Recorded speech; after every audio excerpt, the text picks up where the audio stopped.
Recently, Shaykh Asrar Rashid was having a live Q&A session as well as speaking about recent events, including the murder and assassination of Yahya Sinwar and other things and other topics, and people were asking different questions.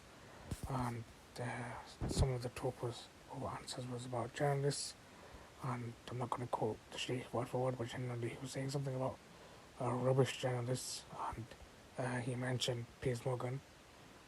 Not the only one, but speaking about what Piers Morgan, he was saying that these people like Piers Morgan and others, they're the ones that pushed the narrative on, about October 7th, and they're the ones that said things and allowed people to say things that are behind all of what's happened, and things like beheaded babies and other things that weren't true, but these were all brought up like people like Piers.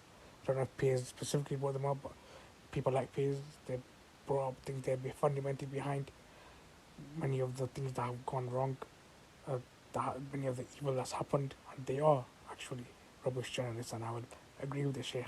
They are rubbish journalists. They're not really journalists at all.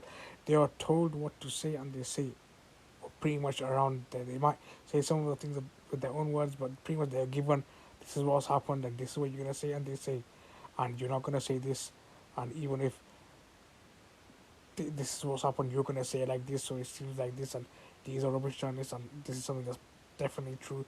Many of these journalists, or not only are they rubbish journalists, but many of them are the even journalists at all. They, what kind of journalism work do they do?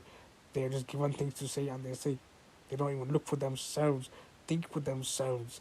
What am I saying? Is it true? Let me look into it. And when later on that it becomes that is what they said was incorrect, then they give a pathetic apology. If they decided to look into it themselves, they would have seen that it's wrong from the beginning, and they wouldn't have had to give an apology. But I guess they're not real journalists.